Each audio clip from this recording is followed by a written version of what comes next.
Hello student, this is a business study lecture for class 11th on chapter 1st, that is evaluation and fundamental of business part 1। बेटा इस chapter में हमने business की definition, features, objective, business के risk ये सब पढ़ने हैं। चलिए, जो भी आपको स्लाइड में दिख रहा है बेटा अपनी नोटबुक में नोट डाउन करना है। Is it clear? चलिए स्टार्ट करते हैं। माई presentation include human activity and their classification, economic activity, non-economic activity, difference between economic activity and non-economic activity, types of economic activity, difference between profession, business and employment. Let's start with my first slide, that is human activity. Human activity means whatever the human being do, that is called the human activity. जो भी हम लोग काम करते हैं उसे हम human activity कहते हैं। Is it clear? Every society, people undertake various activities to satisfy their need and want. This is called the human activity. Human activity can be broadly classified into two groups, that is called the economic activity and non-economic activity. Let's start with next slide, that is economic activity. Economic activities are those activities which are undertaken to earn money. Is it clear? Economic activity का मतलब होता है वो सारी क्रियाएं जिनको हम सिर्फ इसलिए करते हैं कि हम पैसा कमा सकें। जैसे डॉक्टर पेशेंट को देखता है और फी लेता है, टीचर टीच करती है स्कूल में, क्लास में और सैलरी लेती है, ड्राइवर, स्वीपर, क्लर्क अपने अपने काम करते हैं और सैलरी लेते हैं, बिजनेसमैन अपना बिजनेस चलाता है और प्रॉफिट गेन करता है। तो all these activities which are done only to earn money, that is called the economic activity. Economic activity को हम तीन मेजर कैटेगरीज में बांटते हैं, प्रोफेशन, एम्प्लॉयमेंट एंड बिजनेस। चलिए अब हम नेक्स्ट स्लाइड में कर रहे हैं non economic activity. Non economic activity are those which are not done to earn money और अर्निंग पर्पस और any economic motive. They are perform to satisfy self sentiments, self inner feelings. Is it clear? वो सारी क्रियाएं जिनको हम पैसा कमाने के लिए नहीं बल्कि अपने सेल्फ सेटिस्फेक्शन के लिए करते हैं, उनको हम नॉन इकोनॉमिक एक्टिविटी कहते हैं। देखिए यहाँ पे लिखा भी हुआ है, activities which do not have any economic motive are perform with the feeling of love, sympathy, humanity and patriotism are known as economic activities. जैसे कि प्लेइंग एंड डांसिंग से आप रिलैक्स होते हैं, गिविंग डोनेशन करते हैं यानी किसी को दान देते हैं तो आप के अंदर एक इनर सेटिस्फेक्शन मिलता है। हाउसवाइफ या मदर कुक करती हैं फूड फैमिली के लिए तो वो अपनी मदरहुड फीलिंग को सेटिस्फाई करती हैं। Let's do the difference between these two, economic activity and non economic activity in this slide. Difference के लिए बेटा आपको यही कॉलम बनाने हैं। ऐसे जितने भी आपके बिजनेस स्टडी में डिफरेंसेस होते हैं वो हम कॉलमनेयर फॉर्म में करते हैं। ऐसे कॉलम बनाने हैं। पहला कॉलम आपका बेस ऑफ कंपैरिजन का होता है जिसमें हम हेडिंग लिखते हैं कि किस बेस पर हम कंपैरिजन कर रहे हैं, और बाकी कॉलम डिपेंड करता है कि आपके कितने एलिमेंट हैं उसके हिसाब से बनाए जाते हैं। तो यहाँ दो एलिमेंट थे हमारे, इकोनॉमिक एक्टिविटी और नॉन इकोनॉमिक एक्टिविटी। हम उन यहाँ पे तीन टोटल कॉलम बनाएंगे, पहला बेस का, दूसरा इकोनॉमिक का, तीसरा नॉन इकोनॉमिक। चलिए स्टार्ट करते हैं। फर्स्ट डिफरेंस हम ले रहे हैं मीनिंग का। आपको अच्छे से आप पता है और जान चुके हैं। Economic activities refers to the human activity relating to the production and consumption of goods and services for earn economic gain. पैसा कमाने के लिए जो क्रियाएं की जाती हैं इकोनॉमिक एक्टिविटी कहलाती हैं। Non economic activities is an activities performed gladly with the aim of providing services to other without any regard of money की गेन। Is it clear? बिना पैसे के जो क्रियाएं की जाती हैं उनको हम नॉन इकोनॉमिक एक्टिविटी कहते हैं। Motive means purpose. Economic activity का मेन पर्पस क्या है? Earning money. और नॉन इकोनॉमिक का है सेटिस्फेक्शन। वो भी किस तरीके का? Social satisfaction, psychological satisfaction, emotional satisfaction, sentimental satisfaction. Is it clear? चलिए नेक्स्ट इसी डिफरेंस को कंटिन्यू करते हैं। The third one is money measurement. जितनी भी इकोनॉमिक एक्टिविटीज़ होती हैं वो मनी टर्म्स में काउंट की जाती हैं। मेज़र की जाती हैं, जबकि नॉन इकोनॉमिक्स में ऐसा कुछ नहीं है, वो मनी टर्म्स में नहीं कैलकुलेट होती। एग्जाम्पल आपकी स्क्रीन पे नज़र आ रहे हैं, working in a factory, doctor operating in his clinic, teacher teaching in school, shopkeeper running a shop. ये सारे काम वो कर रहे हैं पैसा कमाने के लिए, तो ये इकोनॉमिक एक्टिविटी के एग्जाम्पल है। On the other hand non economic activity के एग्जाम्पल है, हम ले रहे हैं a housewife cook food for her family by helping an old man to cross the road humanity sake पे, और elder brother help his sister in completing her और their homeworks. तो ये क्या हो जाएगा आपका, सारे ब्रदरहुड की फीलिंग को लेके या सेंटिमेंट्स को लेके कहीं ना कहीं इनर फीलिंग को लेके की जा रही हैं। Is it clear? इसमें मनी कहीं नहीं है। रिजल्ट इन मीन्स परिणाम क्या निकलते हैं। इकोनॉमिक एक्टिविटी को करने पर क्रिएशन होता है वेल्थ का, या फिर कोई एसेट क्रिएट होती है, कुछ प्रोडक्शन होता है, प्रोडक्टिव मैनर में होता है, जबकि नॉन इकोनॉमिक एक्टिविटी में सिर्फ सेटिस्फेक्शन मिलता है, इनर हैप्पीनेस मिलती है, खुशी मिलती है। Is it clear? I hope कि आपको ये समझ आ गया होगा। तो चलिए नेक्स्ट स्लाइड पे चलते हैं, that is type of economic activity. We know that the economic activity can be classified into 3 categories: business, employment and profession. चलिए इनकी definitions करते हैं। Business refer to those economic activity involving the purchasing, production and sale of goods and services on regular basis with the motive to earning profit by satisfying human need and society. Is it clear? Business का मतलब होता है वो सारी economic activities जो कि purchase से related होती हैं, प्रोडक्शन से रिलेटेड होती हैं, सेल और ट्रेडिंग से रिलेटेड होती हैं, गुड एंड सर्विसेज की, पर होनी रेगुलर बेसिस पे चाहिए। One time transaction is not call a business. Is it clear? और उनका मेन पर्पज़ क्या होता है? प्रॉफिट कमाना। और जब कभी हम ऐसी एक्टिविटीज़ करते हैं तो ये कहीं ना कहीं ह्यूमन नीड को, सोसाइटी की ज़रूरतों को पूरा करती हैं। So once again, we can say that business is an economic activity which involve the production, trading, exchange or sale and good and services on regular basis for earning profit. ठीक है, this is called the business. Next है आपका employment. Employment refer to an occupation. Occupation का यहाँ पे मतलब होता है व्यवसाय। Employment refers to an occupation in which people work for other and get remuneration in return. Remuneration मतलब होता है वेज एंड सैलरी। अब एम्प्लॉयमेंट का एग्जांपल मैं अपना ही दे देती हूँ। मैं यहाँ एक एम्प्लॉई हूँ और मेरे एम्प्लॉयर कौन हो गए? मेरे एम्प्लॉयर हो गए जिनके अंडर मैं काम कर रही हूँ, और वो कहें रावल इंटरनेशनल स्कूल। तो मेरे को रावल इंटरनेशनल स्कूल के साथ मैंने कॉन्ट्रैक्ट किया हुआ है और उनके टर्म्स एंड कंडीशन के अकॉर्डिंग मैं काम कर रही हूँ, और मेरे को वो क्या दे रहे हैं? Salary. Is it clear? Again देखते हैं। Employment refers to the occupation in which people work for other, दूसरों के लिए काम करते हैं, and get remuneration in return. Is it clear?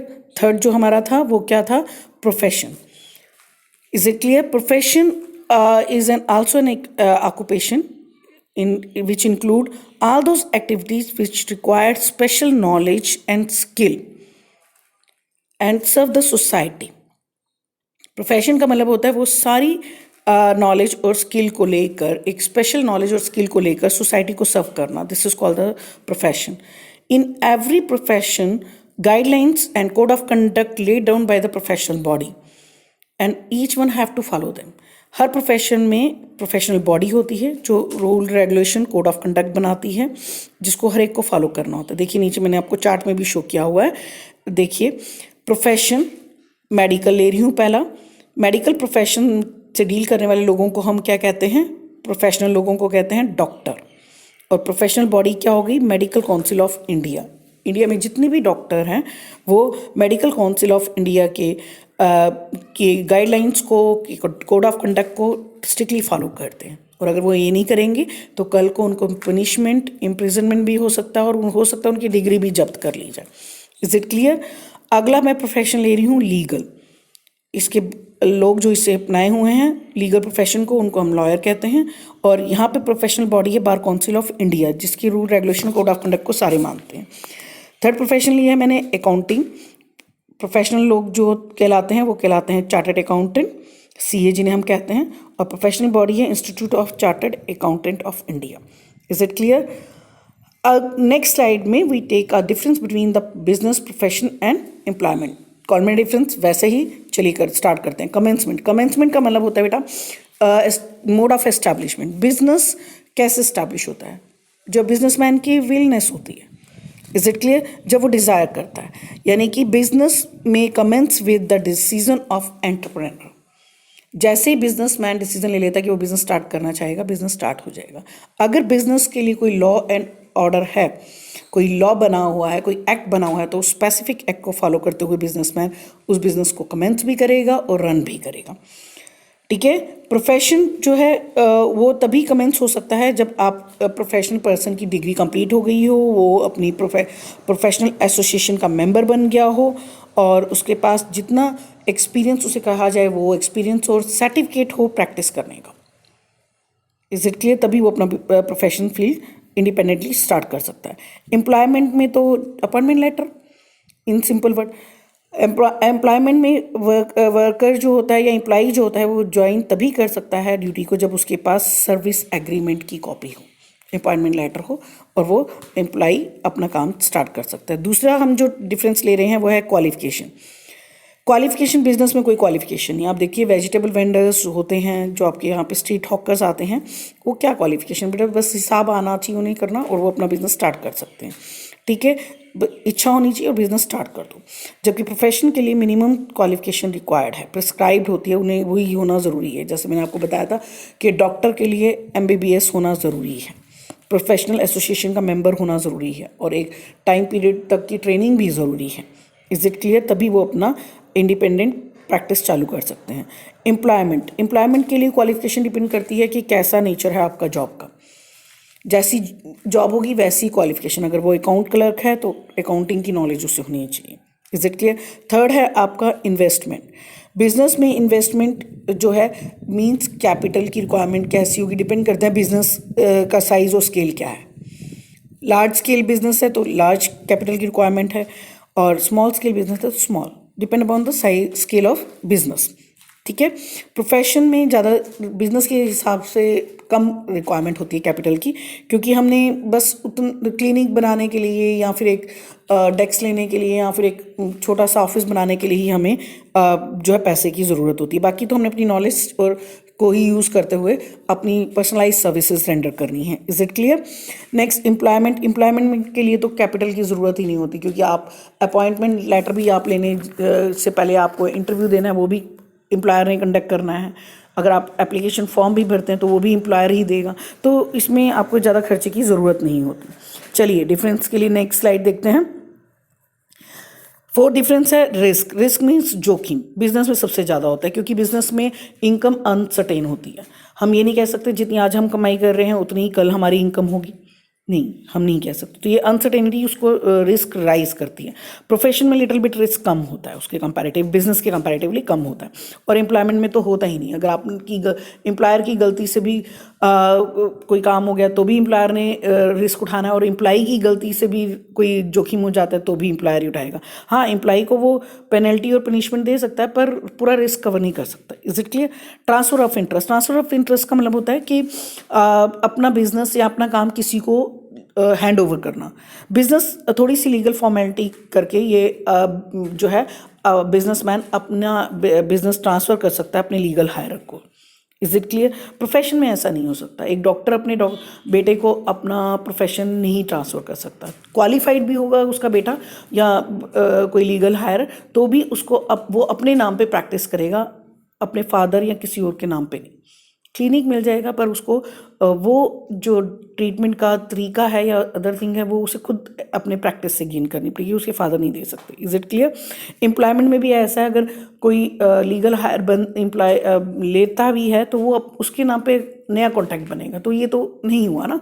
उसके नाम पे नया कॉन्ट्रैक्ट है, अपॉइंटमेंट लेटर नया बनेगा, सारा काम उसी के नाम पे होगा, तो इसलिए यहाँ पे क्या हुआ कि यहाँ पे भी पॉसिबिलिटी नहीं है ट्रांसफ़र ऑफ सर्विसेज की। Is it clear? Main objective, business का मेन ऑब्जेक्टिव आप जानते ही हैं, ये तो आपको अच्छे से पता है, अर्निंग प्रॉफिट। जबकि प्रोफेशन का मेन ऑब्जेक्टिव है to serve the society by their specialised knowledge. And employment का मेन जो ऑब्जेक्टिव है वो ये है कि satisfy their employer so that you can be gain the salary and wages. चलिए नेक्स्ट डिफरेंस देखते हैं। Code of conduct. बिजनेस का कोई कोड ऑफ कंडक्ट नहीं है, बस लॉफुल मैनर में आपको बिजनेस चलाना है, यही बहुत ज़रूरी है बस। और प्रोफेशन में कोड ऑफ कंडक्ट है, वो भी प्रोफेशनल बॉडी और एसोसिएशन द्वारा बनाया गया है और उसको स्ट्रिक्टली फॉलो भी करना है। Is it clear? और एम्प्लॉयमेंट में टर्म एंड कंडीशन जो होती हैं वो हमारे एम्प्लॉइज़ और एम्प्लॉयर के कॉन्ट्रैक्ट के अकॉर्डिंग होती है, जिसको हमें फॉलो करना होता है। Is it clear? Nature of work business में प्रोडक्शन हो सकता है, मैन्युफैक्चरिंग हो सकता है, सेल एंड परचेज हो सकता है, ट्रेडिंग हो सकता है, exchange of good and services हो सकता है। प्रोफेशन में रेंडरिंग पर्सनलाइज सर्विसेज ही होगा, क्योंकि आप अपनी नॉलेज के अकॉर्डिंग अपने कस्टमर को सर्व कर रहे होंगे। On the other hand employment में आप वही भी काम करेंगे जो आपको साइन किया जाएगा आपके एम्प्लॉयर के द्वारा। Is it clear? एग्जाम्पल्स हैं बिजनेस की शॉप एंड फैक्ट्रीज हैं, प्रोफेशन में legal, medical, professional, chartered accountancy से रिलेटेड आपका चार्टर्ड अकाउंटेंट हो गया। ठीक है, ये सारे आपके प्रोफेशन के एग्जांपल हैं। और एम्प्लॉयमेंट में है जॉब कहीं पे भी आप कर सकते हैं, बैंक में, इंश्योरेंस कंपनी में, गवर्नमेंट डिपार्टमेंट में। Is it clear? Any private sector में भी आप कर सकते हैं। ये सारे एम्प्लॉयमेंट के एग्जांपल। Is it clear?